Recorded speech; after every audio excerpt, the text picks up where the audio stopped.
Hello everyone. मेरा नाम शान सागर है। मैं एक फाइनल ईयर एमबीबीएस स्टूडेंट हूँ doctor B R Ambedkar medical college में, जो कि बैंगलोर में है। मैं अभी एक इंसिडेंट के बारे में बात करने वाली हूँ जिसने पूरे देश, पूरे मेडिकल प्रोफेशन को हिला कर रख दिया है। जी हाँ, आप में से कुछ लोगों ने सुना होगा इस इंसिडेंट के बारे में।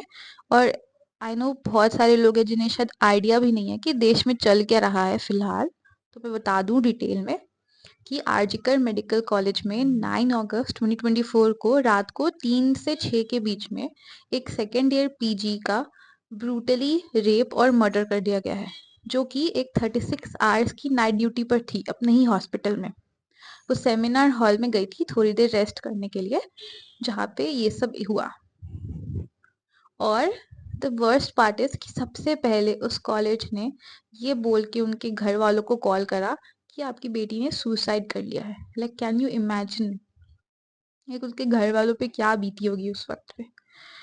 और उसके पापा ने उस लड़की को, जब वो हॉस्पिटल पहुंचे, जब उसके पापा हॉस्पिटल पहुंचे, उन्होंने उस लड़की को ऐसे कंडीशन में देखा, क्या बीती होगी उन पर। कि उनकी बेटी तो लोगों का भला करने गई थी, लोगों की मदद करने के लिए इसने, और उस लड़की ने कितनी मेहनत करी होगी यार यहाँ तक पहुंचने के लिए। वो गवर्नमेंट कॉलेज में थी।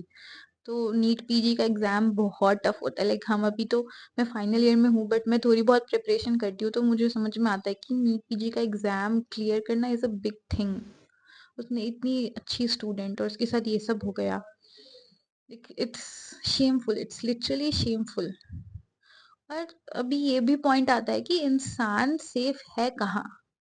आपकी एज, कुछ भी हो, बच्चियों के साथ रेप होता है, बूढ़ी आंटियों के साथ रेप होता है, अब तो डॉक्टर्स के साथ भी ये सब होने लगा। लाइक तुम्हें इतनी तो शर्म आनी चाहिए यार कि वो इंसान जो लोगों की जिंदगी बचाती है, लोगों को एक नई जिंदगी देती है, तुम उसकी ही जिंदगी छीन रहे हो।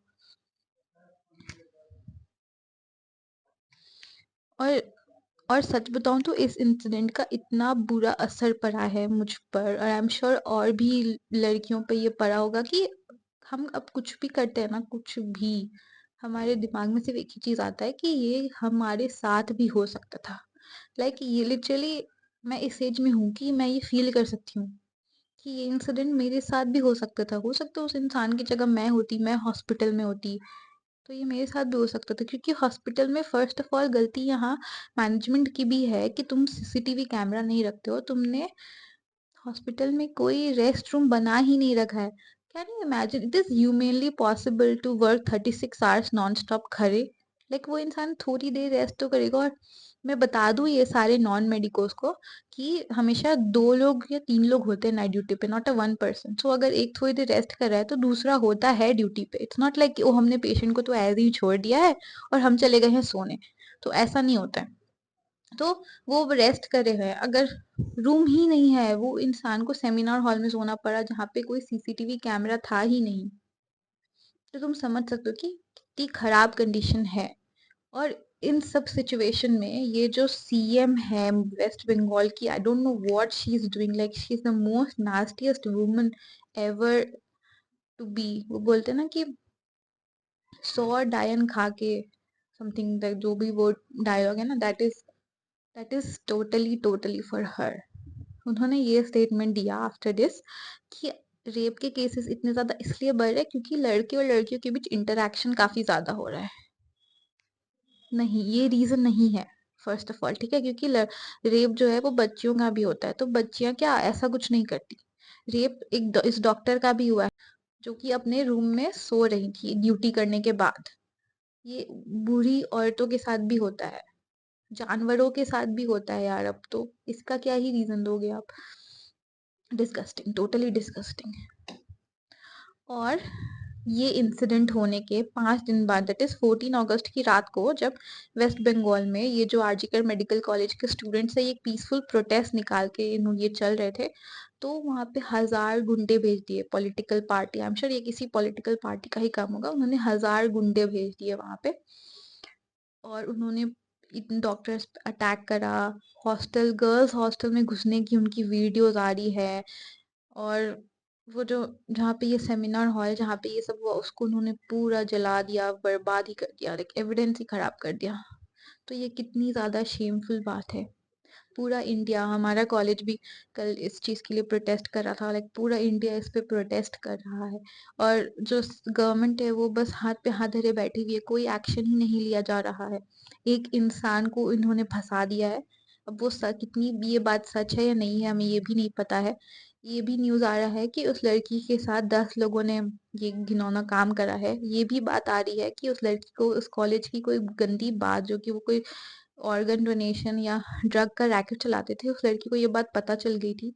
तो ऐसी बहुत सारी चीज़ें आ रही है। अब इसमें कितनी सच्चाई है कितनी नहीं, ये तो सीबीआई जब अभी इन्वेस्टिगेशन कर रही है, तो सीबीआई का जब रिपोर्ट आएगा, उनकी तरफ से कोई बयान आएगा तो ही पता चलेगा। बट अभी जो मेन पॉइंट है कि हम लड़कियां हैं सेफ कहाँ? कहीं भी नहीं। इस पॉइंट पे तो कहीं भी नहीं है हम सेफ, टू बी ऑनेस्ट।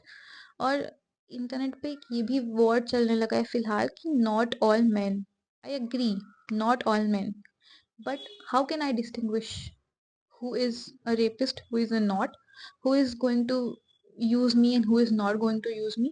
हर चीज को प्लीज जेंडर इक्वालिटी या जेंडर फेमिनिज्म ये सब पे बनाना बंद करो।